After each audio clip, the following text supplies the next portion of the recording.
live, and yes, Isaiah, it is a late start. I start everything late, just because. So, guys, thank you. Welcome to the 1,000 Names chat. First book. This is the first live of the proposed 5 of them as we do the Shadow Campaigns read along, and I'm happy that there are, as many of y'all are here, like 20 people here watching, which is good. I agree, Albert. The last one is my least favorite as well, as you'll see. I can't wait to see what people's thoughts are as well. But so with me, I have Anitha and Jake. I will let them, just in case you don't know them, I'll let them introduce themselves very briefly. Anitha, go ahead. Hi, I'm Anitha. My channel name is my name, Anitha Gade. I mostly read fantasy. Actually, mostly read whatever Alan recommends. Yeah. And most of the time, almost 100%, I enjoy everything recommended by Alan. Yes. And go ahead, Jake.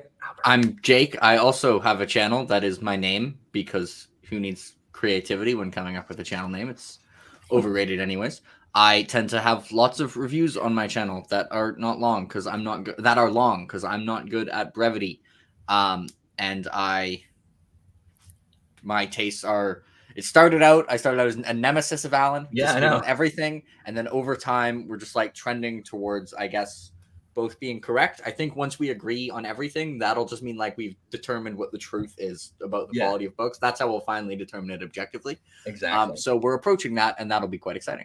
Exactly. All we have to do is for you to read Long Press Quartet, and for me to read either Stormlight or Robin Hobb, one of the two.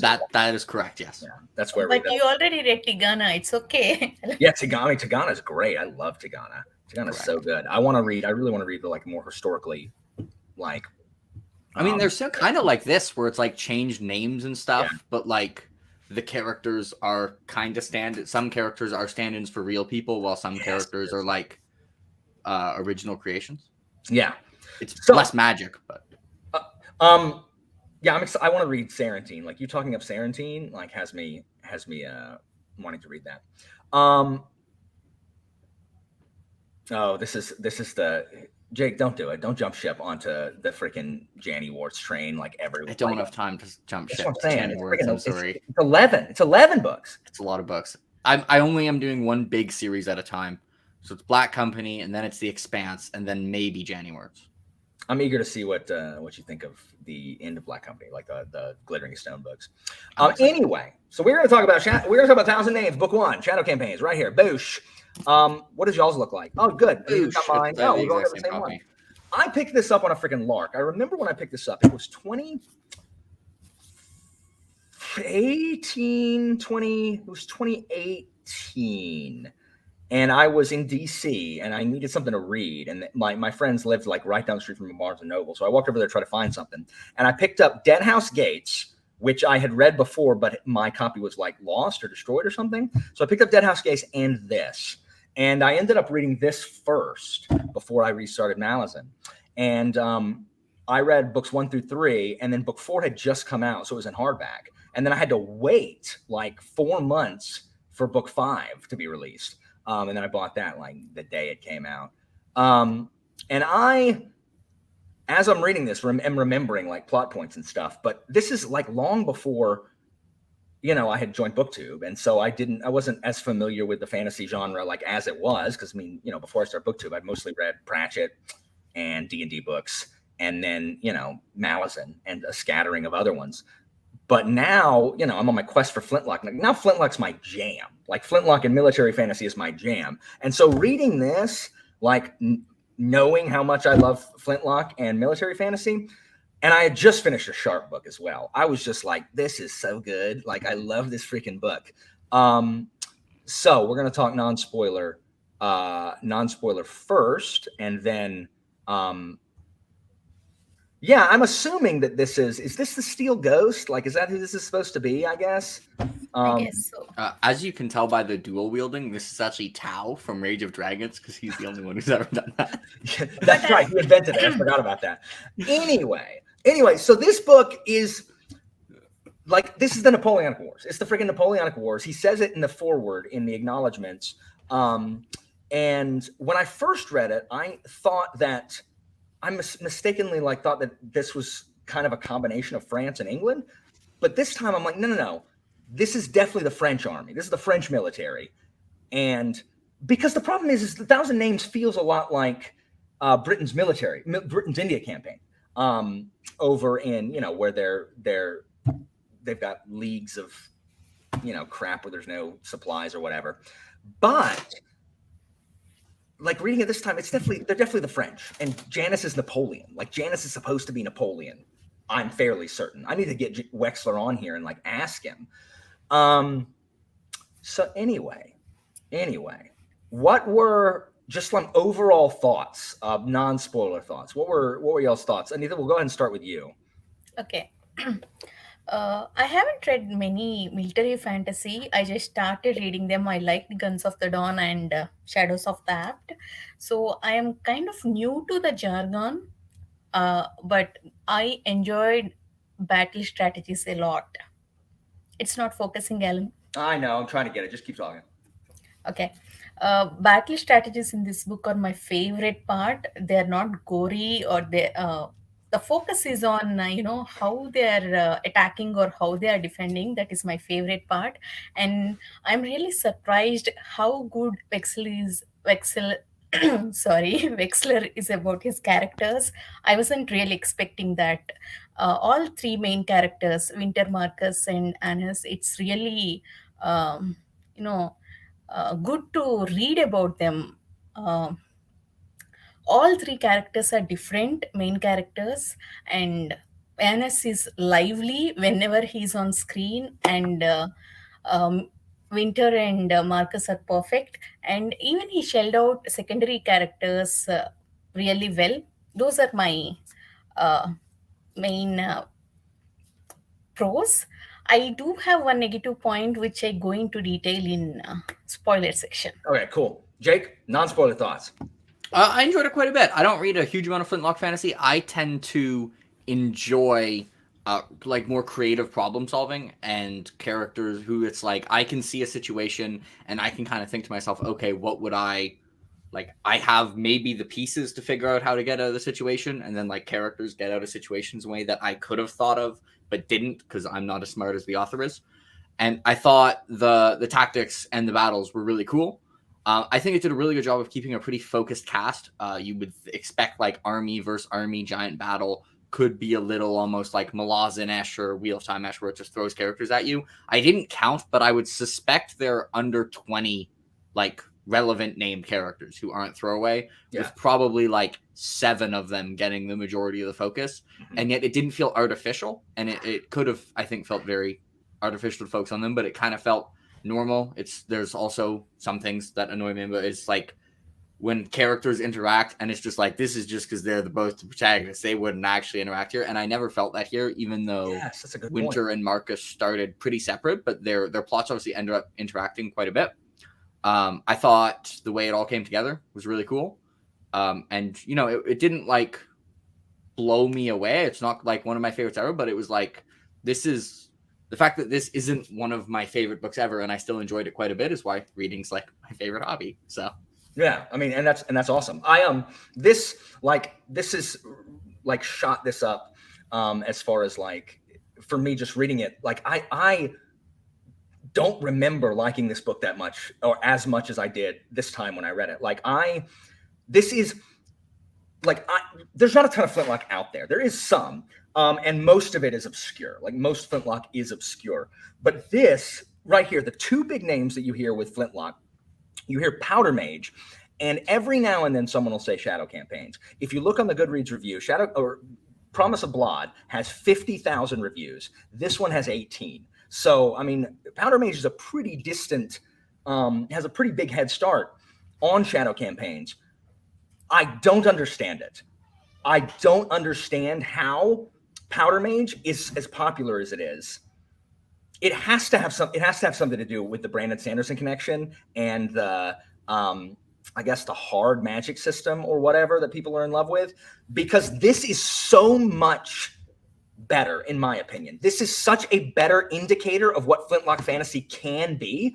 I love the setting of Promise of Blood, but it always feels wasted. It always feels like, why aren't you doing what Shadow Campaigns is? Like, why aren't you, you know, doing what this is? Why, when I get the battle scenes in Promise of Blood, are they not what they are in this? Bernard Cornwell writes the best Napoleonic War, like, you know, British, let's form square, cannons firing while you're marching scenes ever. Like, he just does. Like, they're in the sharp books. They are just phenomenal. I just finished one right before I read this. And Django Wexler's are that good. Like, they are, his combat scenes are so nail biting and so tense. And like Jake says, like, creative problem solving. None of the tactics that Janice and Winter and Marcus use feel ridiculous. Like, it feels like, okay, they are put on the spot. They're going to use the tactics that and the resources they have an advantage, or that they have at their disposal, and it really feels believable, the consequences of these particular tactics. So Wexler clearly has done his research on the Napoleonic Wars. Someone was saying that, yeah, I think Janice is supposed to be Napoleon, but at the same time, I do get the very, like, Arthur Wellesley, tally-ho. He's also really, you know, kind of distant, like Wellesley was. But it's just like, and like you said as well, Jake, that the characters and Anitha, the side characters as well, people like Val and Moore and freaking Adrect. I just love the characters in this. And then you compare it again. It's hard to not compare it to Powder Mage. Winter as a strong female character that never feels like, oh, look, she's just a man, like she's just a woman but acting like a man. It's like, no. She's definitely a female character, but without being like, Bookborn has that great video on the strong female character. Winter is so good, and then you get whatever's in, you know, Promise of Blood, where they're not good, you know. Marcus, I love Marcus. I love Winter, and then Janice is one of my favorite characters ever because I love the brilliant tactician. I've said it in a bunch of videos, like Janice's tactics and how far ahead his mind is from everybody else, just from the minute that he enters it. I just love it. Like, I love this stuff. Someone says something about a fantasy there. So Albert's right. Like, his battle scenes are so good. Yeah, the unrealistic battles in Powder Mage. Where else? Yes, 3 magic systems. I agree with you, Albert, in that I actually really like part 3 is actually much better than I remember it being. Like, I was like, oh, well, now the magic's coming in, so I like it less. No, part 3 was awesome. Jake's right. Like, the conclusion, it's good stuff. But I really like the first 2 parts where it literally is just Cornwell. Yeah, I agree. It was just, oh my gosh, the freaking barricade fight. Like, oh my, we'll talk about the barricade fight again. Yeah, and then the one that begins with M, like the Muskarev Empire or whatever, Muskarov, that's Russia. Yes, like she's just a strong character. I completely agree. So, yeah, any other comments, like non-spoiler stuff about that? I think my biggest comparison I would have between this and Powder Mage is that I haven't read Powder Mage, and I don't know where I'm going with this. Well, just know that this book is like, what do I have in here? So everything Wexler's writing, it feels so realistic about an army that has been, like, the dregs are shipped over there. Like, it's not a posting anybody wants. They are horrifically outnumbered by the Redeemer hordes. You know what I mean? And he strikes like a really good balance between like the patriotism and the nationalism of the Vordnai with the realistic cynicism of the old colonials who've been there for long and are just like, yeah, we get it. Like, for the king, whatever. What if we didn't die? Because they have like 30,000 people and we have 5. So what if we didn't do that? You know what I mean? I love every time the colonials get in more of like a scrappy ambush battle, and they're just like, yes, I know how to do this. Finally. Yes. And the recruits are like, oh, how do we get in square?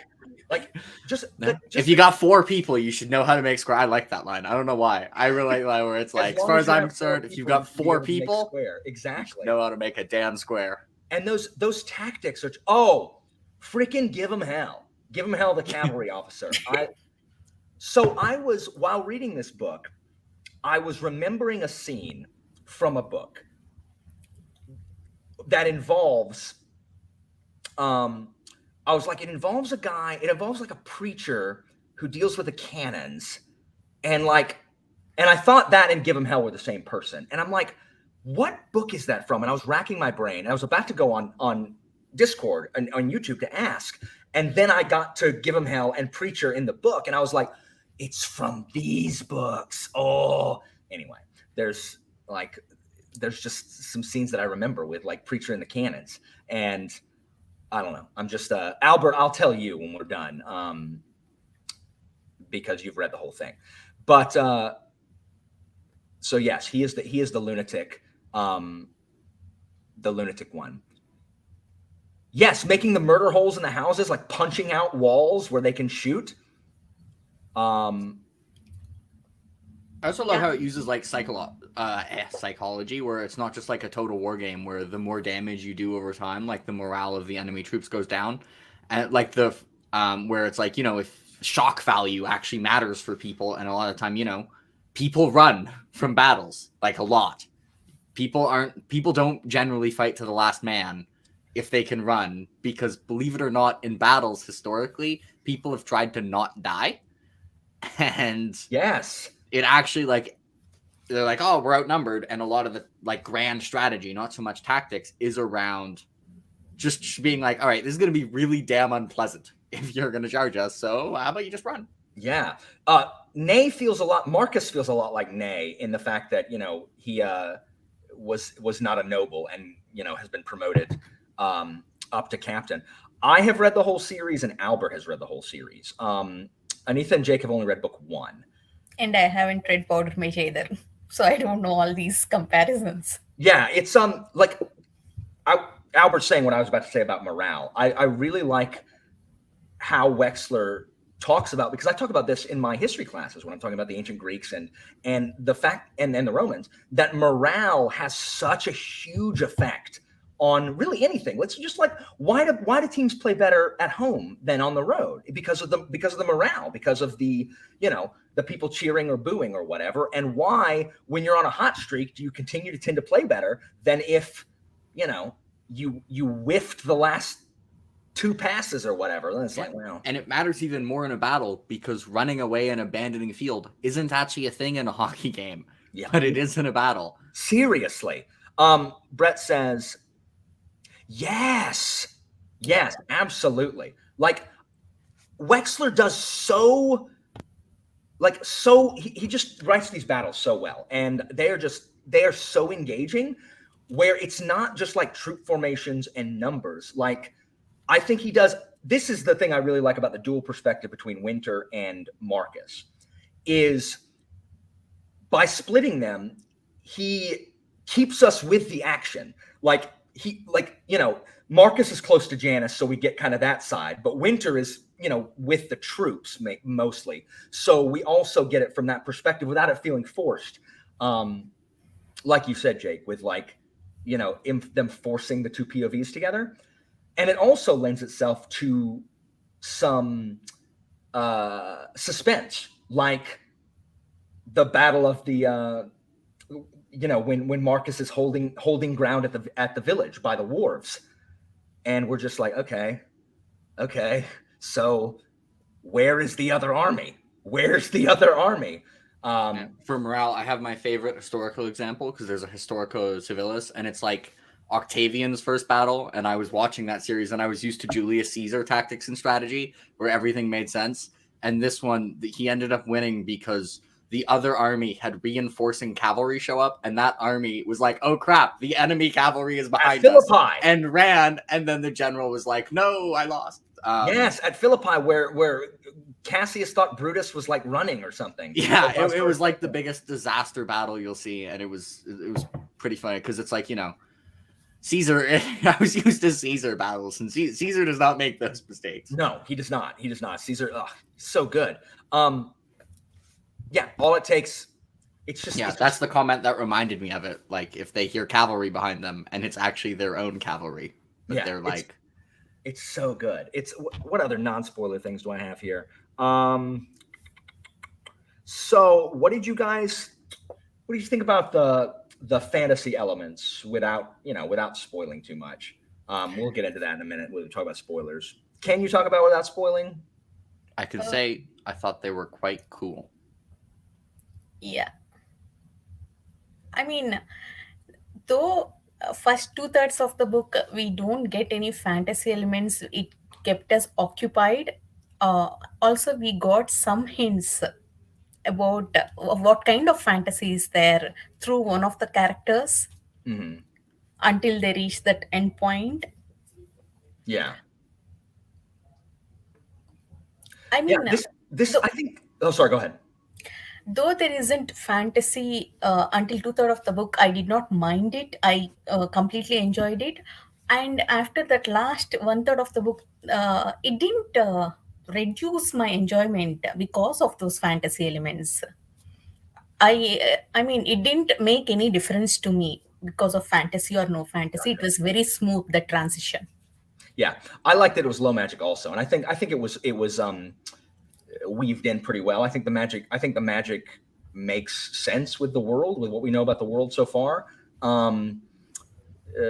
Again, I'm eager to see what everyone thinks about the books going forward. Yeah, I think I don't know if the flintlock battles would have worked as well if magic was like flashy, like if you had like Malazan style mages, because then why do you have cannons? Yes, yeah. It's I mean, focus. Sorry for interrupting, Alan. I mean, if there is hard magic, I think focus would have been different because of low magic. Focus was there on battle strategies, and that worked out well. Yeah, and with the way that the magic is set up, it's not something that everyone can do.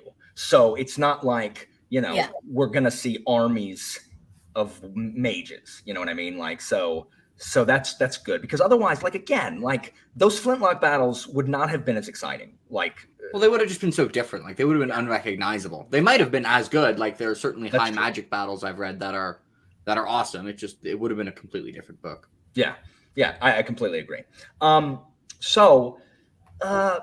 Yeah, like I mean, this is what Flintlock should be, in my opinion. Like this is like the characters were good. Like Wexler doesn't really.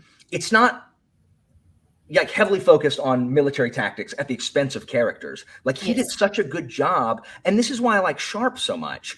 Is that I like Richard Sharp, and and the other characters in Sharp, in addition to the battle. So it's not like a historical documentary. It's characters whose stakes we care about in these battles, and it's just so good. Which is why it's weird. I did not enjoy Ashes of the Sun, Wexler's newest series, as much as this one. And that's because, I mean, it's based on Star Wars as opposed to Napoleon. So that's probably why, and then he has a young adult series in between it, like the Ship of Steel and Smoke, something like that is the first book. And I have not read that, but reading this makes me want to read the rest of what Wexler's written. Like I haven't read book 2 of The Ashes of the Sun. Yes, I agree. Like the magic is like baked into the history and culture of Kandar. So. And one last thing I want to add about characters is I really like the way Wexler showed the relationship between Winter and her corporals, how respectful they are, how much value they gave to her strategies. Of course, in military they had to follow her orders, but even then, without any question, without any doubts, whatever she says, they immediately uh, uh, be ready to do that. I really like the dynamic between them.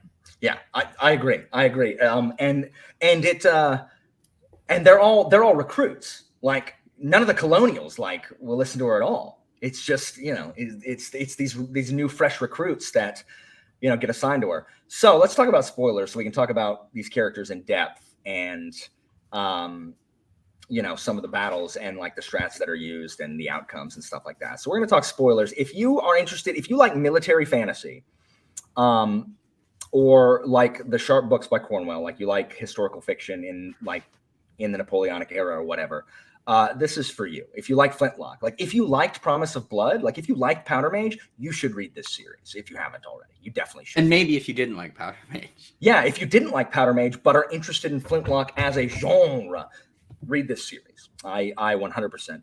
I agree. Like, I just think the characterization is good. Oh, freaking Davis. So we're going to talk about spoilers and the character. Everyone started crapping on Powder Mage right after I bought the first book. Yeah, I know. So y'all waited. Then I had book one. Then I freaking hated Davis in this. Like the one thing I wrote one note of something I don't understand. Like I only had 2 negatives. One is any mention of Jane. Any mention of Jane, no. Stop. No. Stop it. I don't care. I don't care. And then 2, why didn't Marcus discipline Davis? Like the whole book, he's like Davis keeps botching things, and Marcus is like, I'm gonna have to deal with Davis, and then he doesn't. Like, Marcus, freaking deal with Davis, dude. Like, why are you not doing that? I don't know why, but there was a really weird scene with like Davis interacting with Winter, and I was actually like, I'm extremely confused of how it makes sense. And it's the scene where she's been promoted, and he's making fun of her in this way where I thought it was revealing that he knew that Winter was a girl. He was just being bully in that scene. Because like all the jokes, like all like the jarbs, like they all make it sound like they're exactly what someone would say if they knew Winter was secretly a girl. But it's also exactly what they would say if you're pretending like they're gay, which is what he's doing. Like that's what he's doing. He's like, oh, gay Winter, gay saint. Oh, you had to do this to get it's. There was literally a thing of like someone. I mean, Davis sees Winter as weak. That's how bullies treat weak people. I mean, in their opinion, whoever they consider weak, that's how they treat. Yeah, it's 5 books, Isaiah. Lots of 5-book trilogies, though. Memory, Sword, and Thorn is a trilogy, and it's basically 5. Yes, it is. It is difficult, except that under Janus, it's not. Like, Janus can do whatever he wants, which is why I don't know why Marcus, like, if Davis screwed something up and Janus is the colonel, Janus would be like, get rid of that guy, like you tried to do with freaking Adract. So I don't even know where to start. Like with first of all, did y'all know? I know Jake didn't till toward the end that it was Jen who was the wizard. No, Yes. I probably should have figured it out, but brain. I didn't. I was too trusting. Fear. When she performed that a ritual on Bobby, she warns Winter that there is wizard in your army, and that person will know that I'm performing this. Then immediately after that, when Winter was sitting outside the tent, Jen comes and talked to her. Then I was like, okay, for sure, Yeah. it's her. And the first time I read that, it didn't occur to me. Because I'm just like, it's not. I mean, it didn't occur to me that was who. That's why she had come. Didn't occur to me. I also thought it was Janice, or like you said, Jake, Augustine. Yeah, I was just like, all right, so Janice is the obvious bait and switch. Like, it can't be Janice because he's the person I most suspect. Yeah. And it's not going to be any of the people. I followed the wisdom of the office. It's not the person you most expect or the person you least expect. It's the person you most medium expect. Yeah. And I most medium expected Augustine. So I was like, And it's I him. also had doubt actually first time when Marcus and Jen were crossing the river. Jen was leaning on Marcus. That was there. I was like, okay, this is too cliche. She's acting too scared and all. I mean, I doubted her then. That it is obvious on the second read. Like on the second read, the fact that she showed up right after the ritual, I was like, oh, how'd I miss this? But I did not get that. I thought it was Janice or Augustine. I just thought she was a spy. Like I didn't necessarily trust her, but I certainly didn't think she had whatever the crap she had. I thought it was someone Janice knew about because I thought that would explain his confidence. Like I thought he was confident because he had like an ace up the hole wizard. That's another reason why I kind of suspected it was Augustine, because I didn't think it was Janice himself, just because it seemed too obvious. So that's why but I think at some point I redacted my Augustine prediction and was just like, I don't know what's going on. Yeah. And so talking about Janice, like I love Janice's like brain. I love that he's 2 steps ahead. I am frustrated, like kind of like Jake was. I'm frustrated because I'm like, Janice, will you please just tell someone what you're doing, please? And then when he yells at Marcus for Adrek's mistake, when Jake is like, dude, you're the colonel. Yep, you're in charge. It's on you. You were out doing random stuff, like walking around, and left no instructions. That's like if Alan is teaching and he just leaves the room and leaves the student in charge for a day and says, teach them. And then they do a bad job. And he's like, you should have taught them better. It's like, no, Alan, that's your fault. Yeah. And it's Janice's fault. That's why But I really liked it when he realized it later. And I thought that added depth to his character, as well as when he was just like, oh, I think won't the colonials like teach the new people how to do drills and stuff? Like he's obviously like, he's brilliant, but he has gaping like blind spots. Yeah, that Marcus kind of fills in, which is kind of, I think, why, despite the fact that Marcus isn't particularly genius, why Janice finds him so valuable. Because at times Janice is just like, wow, Marcus, you're like too valuable. I can't get rid of you. And it's just because Marcus is just like fills the blind spots a little. Yeah. Well, the thing is, Albert, he didn't leave him in charge. He just left. Like, he didn't leave him with any orders. It's fine if he left him in charge. He just disappeared and went and sat on we know what he was doing. But, I mean, I agree with you, Jake. I like the fact that Janice can acknowledge that he's wrong and that he has those gaps in his knowledge, because that keeps him from being like the archetype of, oh, I'm the brilliant genius. I know everything. I have no flaws. It keeps him from being, Sherlock in a way, who is just, you know what I'm talking about. Like that's a very good also comparison. Like if he wasn't insisting on keeping this knowledge of the light system himself and had just told Marcus, he could have sent someone, or he could have actually been like, okay, I'm going to have this information and we're going to be able to trap these people.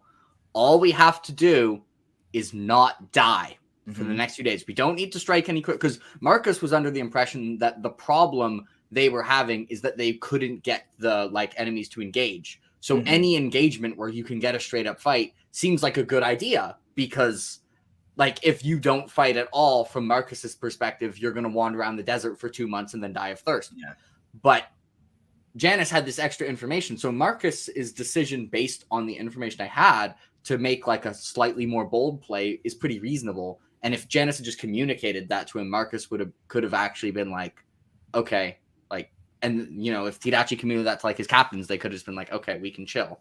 And he also could have communicated, hey, we're going northeast because that's where water is. Yeah, that also would have been nice. But I mean, first of all, so I understand how because he's like, it's an unfortunate habit of mine. I do the same thing. Christina gets on to me because I will do things and I won't tell her what I'm doing. I'll just go, I am the kind of person who would walk out and go in and go sit and start looking at the lights without telling anybody what I was doing. So it's completely believable that Janice would do that. That's just how his brain works. He's like, I'm dealing with a problem. I'm not used to having anybody else help me with it because, I'm the smartest one in the room, according to Janice. So I'm gonna go out and work on this, and when I figure it out, then I'll come tell everybody. I just assume that everyone is going to do the right thing in my absence. I mean, to be fair, he's not wrong that he's the smartest person. I mean, he's definitely not. So yes, I completely agree. Yeah. I said when I was commenting this, the spat where he gets mad at Marcus for what I would argue is more his fault. I think that adds to the depth of his character. It just made me want to slap him a little bit. Yeah. And the fact that he realizes he should have let someone know what was going on so he could avoid a mutiny. He just Janice is, combination of book smart, like he's so well read and well studied, but also you can tell that he does not often deal with humans. Like he's probably he doesn't have a lot of friends, like he is probably not incredibly accustomed to, I don't know, the way the commoner thinks. So it probably just doesn't occur to him that, hey, you need to tell people what's going on. They're gonna but also he has Marcus there to fill the blind spots. Be like, when Marcus is like, hey, morale here is a big problem. You're telling people to march northeast. He should be like, maybe I should just mention, like, we're going northeast because there's water there. Yeah. And I don't feel like dying. Well, Marcus is too afraid of Janus to be like, hey, can you tell me why we're doing that instead of, like. He does say, like, it's about, he does, like, seriously question it, but he's not willing to just be like, the appearance is that you are trying to get us all killed and that you're a complete madman. Mm-hmm. Yeah. Which is kind of what. Anitha, thoughts on Janus? Yes. In addition to all you said, I agree with what you said, but at the same time, Janus immediately acknowledges his mistake. Even in the beginning of the book, in part 1, when they're traveling from that fort to Ashkatarian, Marcus wanted them to take a break for practice, but Janus doesn't want to stop. But when he has seen soldiers struggling with forming square and all, he realizes and immediately and apologizes to Marcus. He says that you have a point. That is very consistent with his character across the book. Even later, when that happened, even when he yells at Marcus, at the end he acknowledges that it was wrong. He shouldn't have held at him. I really like that, and at the same time, I also like the contrast between Marcus and Annas. Marcus grounds Annas. Annas wants to jump and go ahead and do whatever he wants, but Marcus is really had experience with actual attacks and defense, how to deal with soldiers. He tries to ground Annas. I really like that contrast between those two characters. Yeah, I think it's kind of Janus. I don't think has much practice losing because he just seems like the entire book. He's just like, yeah, it'll work out. Yeah, I don't think he has any field experience. Yeah, I'm not. Yeah, I think he bought his commission as colonel. Like, I don't think I think he's new to the because he's a count, right? He's a count. Yeah.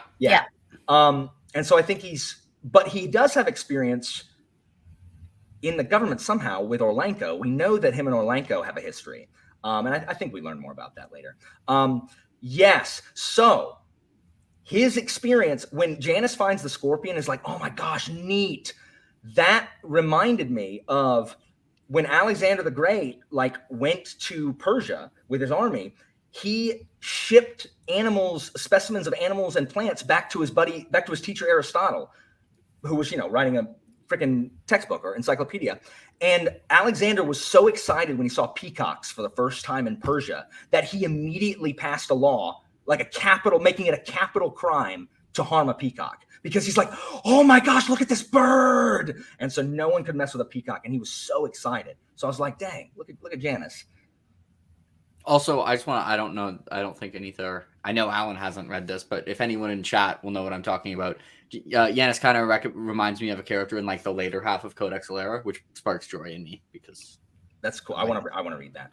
Yeah. This is the problem that I have as a teacher, Albert, is I very often assume that they know how to do what I'm asking them to do because I don't know why regular humans wouldn't know these things.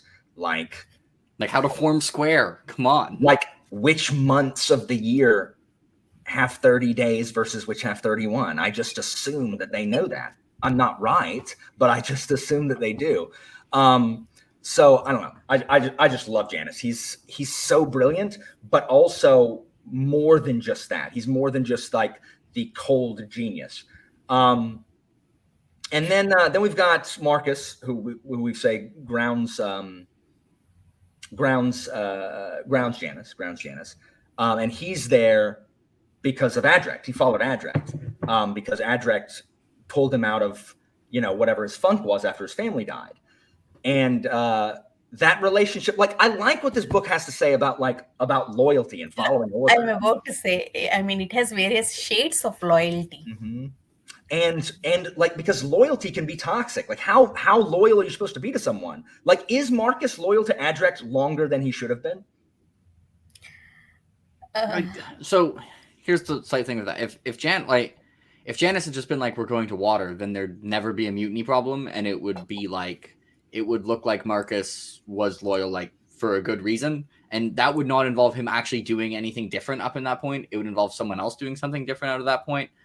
But because of the way other people acted, it kind of punished him for his long-lasting loyalty. But yeah, I mean, he probably should have just been like, okay, yeah, this guy kind of sucks. Whatever. Would Adrect at that point have believed him if he said there's water this way?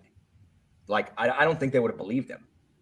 I mean, like in the original order, if Janice just like explained it. Yeah. I'm not sure they would have believed him. Yes, you have a point. Could have at least tried. I mean, he could have, but like, Adrect is so frustrating because he is this, and this is why. So reading Sharp, where I'm looking at the British Army, and then here, where during the Napoleonic Wars, freaking Napoleon promoted based on merit. That's how Ney got to be where Marshal Ney got where he was, not a noble. Meanwhile, the Brits ignore competent officers or competent soldiers because they're not nobles and can't afford to purchase commissions. And so the Brits are filled with just like incompetent, mama's boys who don't have anything better to do than go purchase a captaincy or whatever, except for obviously Wellesley. But no one took Wellesley seriously for a long time because of that. And then here you have Adrect, who reminds me of those British, because he's a noble. Adrect's a noble and, rich and bought his commission or whatever at the War College. And, like, I don't know. I think after like Adrect like botched that first thing, I think Marcus was way too loyal, like just way too loyal. Also, for like what Urza and Albert are saying, like obviously soldiers are not supposed to just commit treason, but also from a practical point of view, if the orders make it look like you're just marching to die of thirst, you have to know that a lot of people in the army will probably choose to not die, especially when they're a bunch of colonials who don't give a crap and completely fresh recruits. Like, just from a practical perspective, it's the same way. It's like, yeah, in theory, Janus would want his soldiers to never run ever, but also he needs to know that if he's in the battle where he's getting shot from behind and in front, he would plan for the fact that his people are going to run if that happens, right? Yeah. Like, just because there's no obligation legally doesn't mean from a practical perspective it would make a lot more sense there, because obviously if Resh recruits and like people who've been there forever who don't care,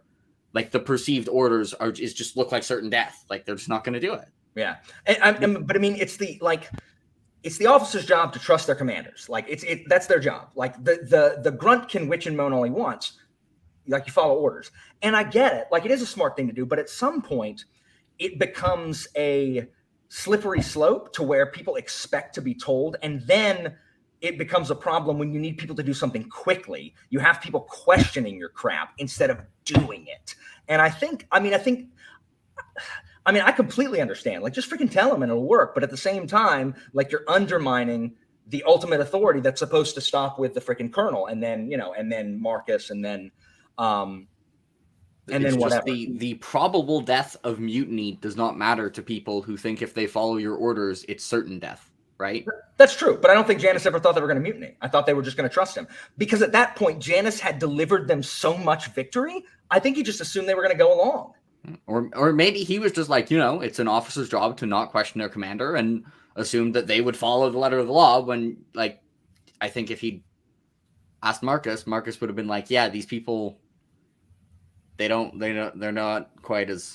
care about that much as they do about not dying of thirst. Well, the biggest zinger that I loved when Janus was chewing him out, Janus is like, if you really cared about those men that died, you would have let me replace Adrect when I wanted to. Yeah. So hush, Marcus. Like, shut your mouth. Sorry, bud. I was like, dang, Janus. Yeah, replace him with Fitz. In defense of I Marcus, I actually, love Fitz. in defense of Marcus, if he had any information, or if he had any little information about what Janice is going to do, maybe he wouldn't have been so loyal to Agric. I think it's not only just loyalty; it's also because he has doubts about Janice and his motivations. That's why he kind of delayed his decision. That's also affected.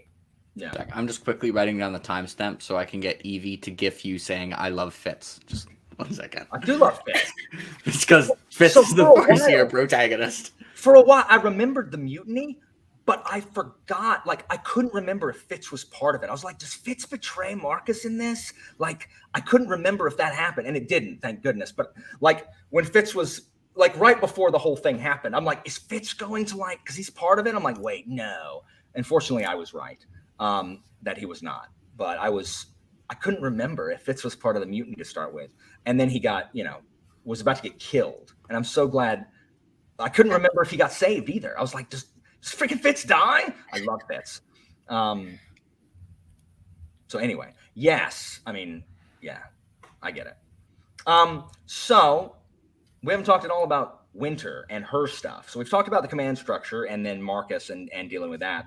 How'd y'all feel about Winter? I like Winter, and I like how she goes to great lengths, and I like Wexler kind of explains how she could possibly keep that a secret by altering her clothes and stuff like that, and making sure that she's never near anybody. And also, she probably looks just as grizzled as everybody else after being on the freaking Kandari sun for however long they are as one of the old colonials.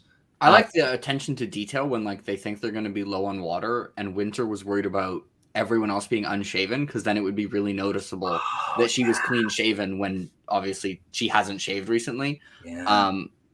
So I think I was probably on average found the Marcus and Jenna stuff more compelling, but I still liked Winter quite a bit. I liked kind of same thing. I mean, she was also quite clever on the more small scale side. Mm-hmm. From Janice, taught people to form square. I like the part where she gets her troops to clash with the others, and then he gets sent away. She's just like, okay, yep, we gotta go in now, when she had the stupid orders. Yeah. You gotta love some malicious compliance, right? Exactly. And then her getting them to form square, that very first, that's the first chapter of part 2. And I don't know how anybody reads that and isn't like, this book is it is so I'm just like, oh my gosh, what is going to happen here? You watch the lieutenant Lieutenant, whatever his name is, D'Artagnan or whatever. He's mowed down. Everyone who doesn't listen and runs away, mowed down. You're running away from horses, guys. What do you think is going to happen? I was kind of worried that the book was going to do the thing where it's the captain runs away and does the stupid decision, or the lieutenant, runs away and does the stupid decision, but ends up living anyways. So the lieutenant can continue to be an annoying antagonist. Yes. But instead, Wexler was just like, nope, this is dumb. It's war. He died. Correct. He just Wexler did not pull any punches with the deaths in this thing. The soldiers are getting torn up left and right, just like Canister, and the dread that every soldier has when Canister comes out, because it just. It's it says it was hit by a giant's hand. Just the line of cavalry just disappears. So cool. I love when authors have a stupid decision, and I think people are going to get away with it, and then the person just dies. Every time it surprises me every time. And every time I'm just nice. I also like the lieutenant dies. Yes, Winter and the corporals. I love Folsom and Graf and Bobby. Did y'all know Bobby was a girl before it was revealed? No. Did you figure it out? No, not at all. It was, and then I love how Graf can't look at him or look at her anymore. He's just well, should he really be going? You mean because of his size, Corporal? Oh yeah, because of his size. One could argue that it might be a bit kind of cheesy to have Winter be all right, we're going to teach him one thing, and that's to form square, and then immediately after have the ability to form square. But forming square is cool, so that debunks that argument. I mean, it does. And like when they're desperate, like, you know, that's maybe it just took over and they, I don't know, forming square. I saw you taught your students to do hoplites. You have to teach your students to form square now. Oh, dude, I'm gonna be like, form square. Like, what is this? Like, it's Napoleonic. Just deal with it. We're doing it. And yes, cannons and muskets just ripping through crap. Like, I love the that first battle with Janice and Marcus, where Winter and, you know, they're off trapped or whatever. But that just rips, it just tears the Redeemer line to pieces. And then they retreat because Janice knew that they were raw recruits that had not had a bunch of experience. They were not battle hardened because they weren't the auxiliaries. And that most men aren't going to run into canister fire. You know what I mean? Like, just like horses aren't going to charge a bayonet line. Like, they're not going to. And then when the bayonet line goes down because one of the horses fell and skidded into it and it broke the square, and then they start filing in. That was cool. It's so cool. I never considered that, like, if the squares were like corner to corner, I never considered that if they weren't, they would just like shoot each other. And I was like, oh yeah. Yeah. Yeah, they would. They would just shoot each other. It's so cool. And afterwards, Marcus is like, there's no way he could have known. Like, he couldn't have known. He could not have known that was going to happen. And like Albert was saying, like, much of Janice's stuff is guesswork. He's just making the best guess, you know. And he's very lucky.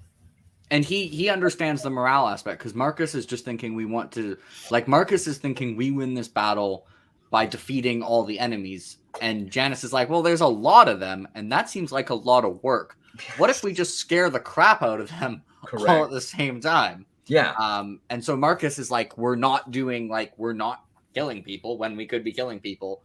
But Janice is going for maximum terror because, just killing everyone individually, that sounds like a lot of work. I know. And the book takes a turn because you think the book's just going to be about taking back Ashkatarian. And then he just kind of does.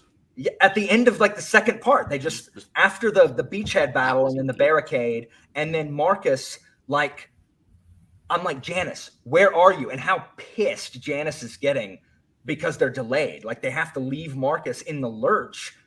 You know, because of how behind they got. And then they win that, and it's just like, oh, well, they took over the city. There's still 200 pages left. What's going to happen now? Yeah, he was just kind of like, that was easy. It's like, you call this an impossible task, I call this a Tuesday. Yeah. Janice. The river crossing battle. I like each battle was different and like highlighted some different kind of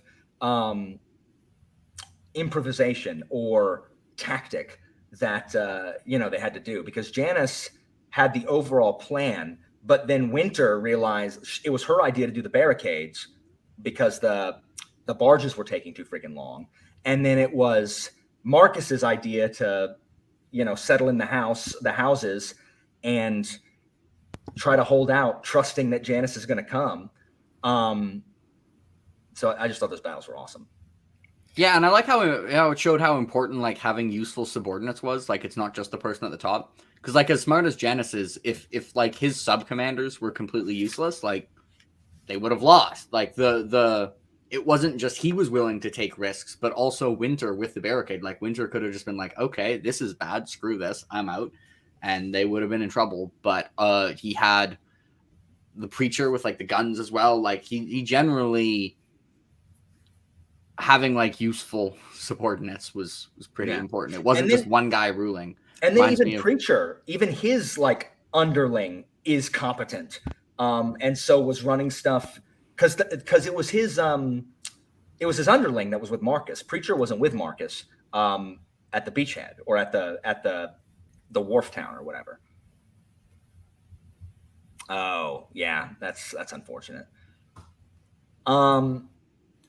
The mutiny, I liked the mutiny, and I really liked that, like, it wasn't like a widespread mutiny. I liked that they were trying to keep it a secret because they knew that, like, blatant mutiny, the recruits, you know, the ones who have just come from the war college or not, would be like, wait, what? Like, what? No, we're all going to get hanged or whatever. So, you know, and even Adrect was, you know, kind of knew that you can't you can't do what you're doing, buddy. So I don't know. I liked the Mutiny, and I liked that Davis got stabbed in the neck. Freaking hated Davis. I generally approve of Davis being stabbed. Yeah, completely agree. I also like that Janice was grateful instead, because he could just be an elitist douche, like after both Marcus and Winter like save his life, but instead he's like, I appreciate that. What do you say? It would seem awfully ungrateful. It would be ungracious of me to rat you out that you're a girl after saving me from being killed by these people. So maybe every good deed doesn't. Some good deeds do go unpunished. Who knows? Indeed. What did y'all think of Janice knowing that it was a girl? Makes sense. I feel like, yeah, he was just like, feels like the type of thing he would figure out like within an instant of seeing Winter, and he would just be like, this person's competent. Although I could see, like, I could have seen the way it could have gone wrong is if Janice would have just not considered that no one else would have been okay with it. And he would have been like, if he'd just been like, yeah, Winter's a girl, but like she's really competent, so we're going to keep her. And then everyone was just like, what? Marcus wouldn't have reacted the same way, definitely. Oh, yeah, Marcus would have been like, what? No, we can't have her as lieutenant. Yeah, that's why Janice is like, we definitely need to keep it from Captain Tavor, because he has strange notions about women and chivalry or something like that. I love how Winter's like, does everyone know? How she's just getting so pissed off because it's just Fior and Janice. Yeah, when I forget, Bobby says it because like Bobby, I was like, it made me think like back to the conversation of earlier that it actually was somewhat common knowledge, but no, it actually was just those specific people knew, unless she learned more in the next book. Yeah, and then Fior's magic, and Janice is just brilliant. And then, Bobby knew that there was a Winter that had gone into the military, or theoretically gone into the military. I have a question here, Alan. Didn't she change her name after running away from that orphanage?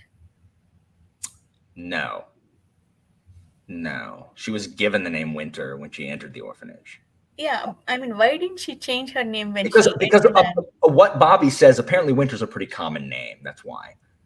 But also, she had to escape the orphanage, so she would the only other people would know would be someone else who also escaped the orphanage, which seems like kind of a somewhat long shot. But also, yeah, it's she changed her last name. Oh, okay. So she didn't. That's right. She picked Aernglass because it was in a book. Yeah. I approve of taking a last name from a book when you don't have one. Yeah. So yeah, she was just Winter. Okay, cool. And so now she's Aernglass, which is a cool last name, I think. So the one thing, what have we not talked about? We haven't talked about the 1,000 names. I have. Yeah. Go ahead. No, we've been talking about the 1,000 names this entire time, Alan. Did you think we were talking about Promise of Go Blood? ahead, Anitha. I'm right here, so I can hear you. I'm just getting coffee. Okay. I have one negative. Maybe many, but one important negative point in the book is Wardenai, they're actually more like colonizers. So when they entered Ashkatarian, when they entered the temple, Janice wants to go underground to look for 1,000 names. They go, Janice, Marcus, and couple of soldiers, they go to that small hut and they threaten that old woman. Yeah. And Marcus was about to go with Janice, and Marcus says that if we don't come out, just destroy everything. I have a problem with that because it's almost like colonizers going to a small kingdom and destroying their culture. So that made me question the motivations of Ordinary and Janus overall.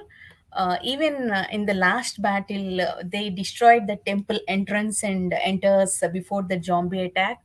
So that really made me question. I would have been more comfortable if I have known the purpose of that, why they wanted that 1,000 names desperately.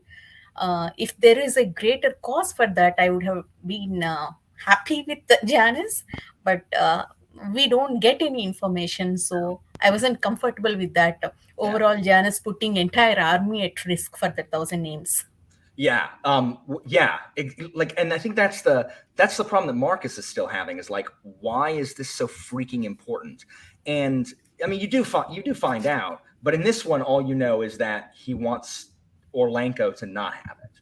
Yeah. He wants the magical MacGuffin. It's a fantasy book. Magical MacGuffins are.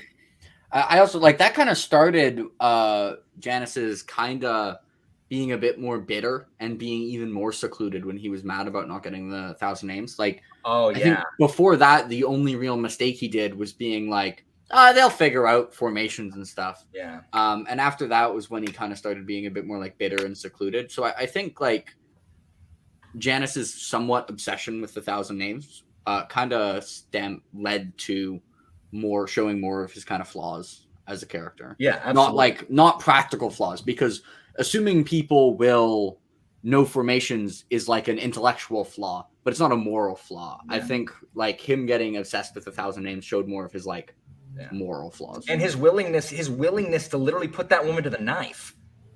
Like, he had that woman tortured, except that the torturers were gone. It was not nice. It was rude. Yeah, Janice is, yes. This is what I like that Wexler has done, is they made Janice more human than they do. They mentioned the Demon King, about how the 1,000 names is the treasure of the Demon King or whatever. That's all they say about it. That might be the most fantasy sentence I've heard in my entire life. Exactly. I thought the battle in the temple at the end was terrifying. And I like that Janice is not a superhuman. Like, he doesn't have any powers. He's just really smart. But is the same as us if a statue falls on our leg and we can't move. And I also like that he told Marcus to go. He's like, dude, she's going to kill you too. Like, he's like, what do you think you're going to do? Like, you can't do anything, idiot. Like, either I die and you die, or just I die. Like, he even at the end, he's just like, this doesn't make any sense for you to die also, Marcus. Go. He needed a whiteboard and like a pointer. He needs to go like teaching mode. Be like, situation 1, you stay.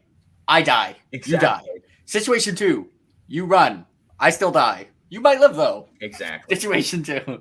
He's very bookish. Yeah. He should walk around with a whiteboard, actually. I think that would actually really help his communication. Hold on. Yeah, they're trying to get them. They're trying to get them from, get them back to keep the. Well, you have to see. Without knowing what really, want. I mean, Janice wants. It looked like we know better. We'll hide it better. Kind of approach. I really didn't like that part. I mean, it would have been good, really, if we had that explanation. Yeah. It felt like innocent people, all that mother and all died unnecessarily because of Janice's ambition. I mean, I can see that there is some cause. We'll know more details in book 2, but we don't see that in this book. Yeah. Yeah. I like. I have a question, because I don't know the Napoleonic times that well. What would be like? What location are they in the Earth version of? Like, I don't. If this was a historical fiction, where would this be on the map? So again, to me, it felt like Wellesley's India campaigns, but I don't know where it's one of the French, maybe one of the French African campaigns. Egypt. Okay. Egypt. There you go. Oh yeah, Napoleon in Egypt. There you go. I know. I don't know Napoleonic history as that well. So one of the cannons shot the nose off the Sphinx. I like with the 1,000 names. I like how each one has a different ability. That is what I like, that each one of those names is a different Nathem, or a different Nath, or Naath, to where they each, the Anglo-Afghan wars, where they armed the Afghans, and then ended up fighting against the Afghans, who they trained and gave equipment to. It's like, so yeah, there's a lot of amalgamation here, but it's just really good. And I like that each Naath does something different. And I like that Bobby got the healing factor in the book and not Winter. Yes, giving it to a side character. Yeah. Yeah, who's that then was going to really proceed to interesting. really get their money's worth for that helpful healing. They're like, now that I can heal, I shall take 6 mortal wounds in the next 10 minutes and be fine. I forgot completely what ends up happening with Bobby and the Nath. Completely forgot. Like I knew she got healed. Like I was waiting for that. But I forget where Bobby's storyline goes. So we'll see. I know where Winters goes, and I know where Marcus's goes, and I remember part of Janice's. And I know that I hate Duke Orlanco. And I'm eager to see what y'all think of Rycinia. We got a spam in the chat. Thank you. So I'm eager to see what y'all think of Rycinia, who is she's the third POV from Shadow Throne. Oh. We shall find out. Yeah, I'm interested. I like Rycinia, but she's probably my least favorite POV, and a lot of people who read the series don't like her storyline. Yeah, I'm like, because the end of this book had me pretty excited for book 2, so you guys are kind of killing the hype train, you know? It's just different. It's completely different. It is much more the politics of Empire and much less like field battles. I generally like schemy books a little more than military. Fantasy. Then I'll probably like it quite a bit. What you think? I like both, but I'd probably like, if you were to look at my favorite books, most of them are more schemy and less murdery. I know books 3 and 4 bring the warfare back in a big way. Because like I said, book 4 is Napoleon's invasion of Russia, and it's so good. Oh my gosh. So I just know that book 2 is very, very different. Like when I was first reading these, like I read the reviews, and a lot of people who really liked Thousand Names hated Shadow Throne, and vice versa. So it does open up the world, and there is a lot of cool stuff in it. It's just different stories. Yeah, and I think when there's 2 books that people like in a series, or that people tend to read in like the same order, you tend to have like the people who hate book 1 who would have really liked book 2 just don't get to book 2 because they hate book 1 and go, this isn't for me. Yeah. So you only see the people who really like book 1 and dislike book 2. Like you see that a lot. You'll see that a lot more just because of the nature of how that works. Yeah. I like book 2. I think it's just it's 4 out of 5 ranking for me. All right. So I don't mind lack of action. Go ahead, Nathan. I don't mind lack of action. I mean, I don't mind political intrigue. I enjoy it, but characters has to be consistent to me. The character development should be there. For example, Winter was my favorite character in book 1. She's very resourceful in field. So I want to say the same kind of consistency in the book 2 also. I don't want to, I'm expecting, she asked Janice to track Jane, so I am expecting something there. So I don't want too much drama. Though there is drama, I want that kind of resourcefulness in her character. Literally my order. This is my order, Albert's order. 4, 3, 1, 2, 5. Okay. So, but yeah, book 2 is still good. It's still good. So I'm eager. I'm just eager to see what everybody else thinks. Like I'm definitely eager to talk about. Can't wait for Janice to forget Winter is a thing. Oh wait, but not the character, as in the season, because you said 4 is like the invasion of Russia. So. It is the invasion of Russia. So you can have this. Okay, I didn't. When I said that at first, I didn't realize that could have 2 meanings. Yes. Book 4. It's oh my gosh. Is there going to be a Russian character also named Winter, and Janice will be defeated by Russian Winter? Nice. You want to talk about like the horrors of war? Frickin' Guns of Empire. So good. Yes, I got the Mummy vibes also. Imhotep.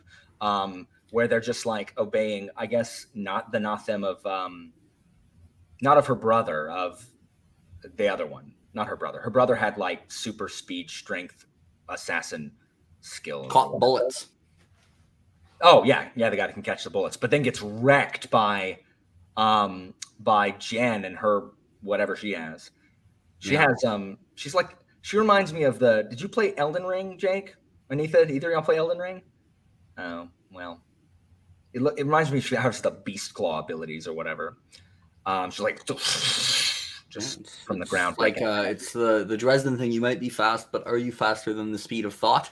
He has to cross an entire distance. Jen just has to like think something. So yes, exactly. So anyway, thank you guys for joining me. I'm glad you liked it. Guys in the chat, thank you for joining us as well. Because I was worried I jinxed the Emperor's Blades read along because it was the first one I participated in. But now we've learned Jimmy jinxed the Emperor's Blades read along. It had nothing to do with me. No, I forgot about. I want to forget about Empress Blades, but you guys are not letting me. Yeah, I'm eager to see what you guys think of the rest of the series. Definitely, how we can compare the things, and then compare how the books stack up, like what our final order is. So yeah, I will not be reading Shadow Throne until the beginning of July. People in the chat, like I said, I was telling them, like I may put it on pause for a month so I can get freaking caught up. Because like I miss all the discussion. Me and Jake both miss the discussion. Because the chapter things, I delete them. And don't delete them, Alan. I know, I need to not. Or just archive them. Just mute them so no one else can see it for a while, and then right before the discussion, just unmute them so I can see them really quickly. Yeah. But I'm so happy that I'm rereading this, and people just need to go. Like people who like Flintlock need to go and read this crap.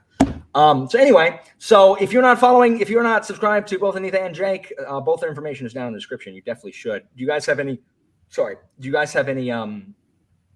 final thoughts on the 1,000 names? Wait, really quickly, Albert, don't say anything because you read all the books. So shush. Jake, do you have any predictions? And then anything? I mean, I already said Janice gets defeated by Russian Winter, but no, because that's cheating because that's history. Do I have any predictions? I'm gonna not make a plot prediction, but I'm gonna predict that Augustine is cool and ends up being a character who's cool. Okay. Anything else? No. Okay. Anitha, you have any predictions? There is some talk about Marcus' family. I mean, how they were dead. I think that may add to the bigger storyline, and I'm thinking we'll see more of Jane.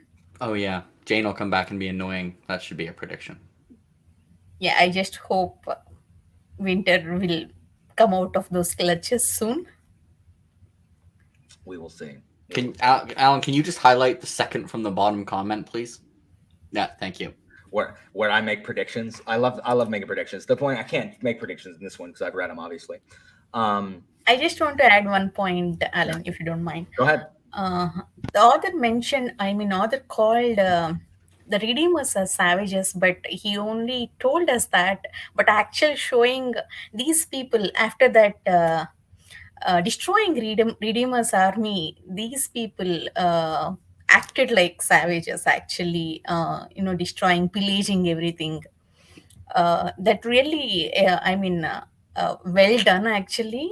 Even in our real life, when bigger countries attack small countries, they try to tell us that the smaller ones are like savages, and it's just PR at the end of the day. They just want to justify their attack. It really reminded me of that.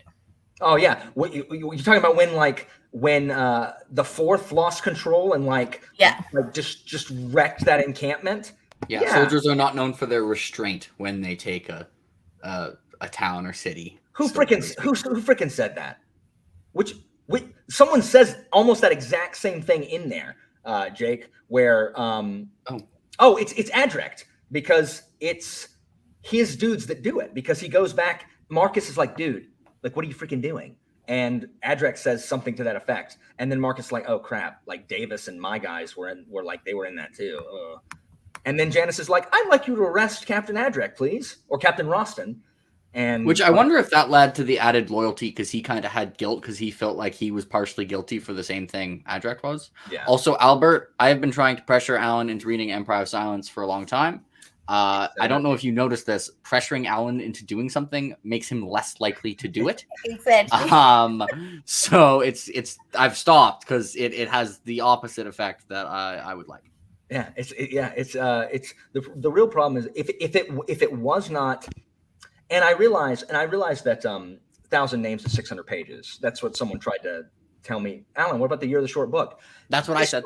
This book read so fast though, Yeah. like because Wexler's prose is just like it's nothing. It's not dense. It's not super flowery. Like it does what it needs to do. It gets in and gets out without being like Sanderson has kind of like the most workman's, like the most yeoman's prose that I know. Stormlight reads really fast, by the way. Does it really? Because I mean, I literally, even on reread, I read Stormlight books like they are 2/3 of the length that they are. Okay, because the thing is, I agree. Hero of Ages and Well of Ascension were both 700-800 pages, and I read them very, very quickly. I read Sanderson books like really. I usually on reread. Most Stormlight books take like 5 to 6 days, and when I read a Stormlight book for the first time, it takes like 2 or 3 because I have no self-control. But I really should take that into account because this read really, really fast. Empire of Silence, I think is going to. I don't think it's going to read quite as fast. It doesn't read super fast. It doesn't read super slow. Like in general, like his prose, it's quite nice, but I find it quite smooth, especially in Howling Dark, Demon, like especially past book 1. I find like I don't have to reread any sections because I find it's very clear while being very good. So I don't find it super dense. It probably reads about at the speed of the page count, not slower or faster. Gotcha. Okay. Again, it continues to occupy most of the wheel, so it may happen. But the reason I don't pick it up on my own right now is just because the first one is 700 something pages, let alone the ones that come after it. Same thing with Grace of Kings. They're like, oh, the first one's only 600. I'm like, cool. The third one's 1,000 pages. So shut up. It's too long. It's too long. Also, by the way, over time, I wasn't sure. I don't love Hadrian, Albert. I was like mixed on whether you would like First Law. I'm slowly moving more and more towards you probably will like First Law. Oh yeah, that's right. You were the mixed one. So anyway, we will be back with talking about Shadow Throne at some point in July. It won't be before July because I won't have read it because I'm ahead of my reading for once. Like literally, I'm ahead of schedule. I read, like I had 2 days where I read 100+ pages in 1,000 Names, which like, so good. Alan, you can read 200 pages of Six of Crows per day. Six of Crows is getting read in July. Like seriously, it's getting read in July. In July, I'm not adding anything except here's what I'm reading in July. Summer Night, unless I can get to it this month. If I can get to it this month, I'll read that. But Summer Night, Blackwing 2, so Raven Cry, God is Not Willing, Shadow Throne, and Shadow Throne and Six of Crows. That's only 5 books. Yeah, you'll definitely get all. No, Scarab Path will be after. I'll read Scarab Path like as soon as I finish like this stuff. As soon as I catch up with that, then I'll read whatever. So. Also, Albert, I don't know if you'll like Memory Sword and Thorn. I'm not sure. I'm unsure. Yeah, we'll see. Anyway, so if the three of us, at the very least, can talk about Shadow Throne in the chat when we'll both start it. We'll all three start it like late. So yeah. So anyway, guys, thank you so much for joining us. Everyone like Urza, Albert, Sal, Nancy, Chris, everybody who's in the chat, like mentioning, like adding context and talking about what you like. Really, really appreciate it. So I'm eager to see how the series rounds out. And so yeah. Thank you guys for joining us, and we'll be back later. Bye, guys. Have a good evening. Form Square. That's right. There's only 3 of us. Someone needs to join so we can form. Crap, we got to form Square. It's because Andrew had like an issue that was not his. The whole army died.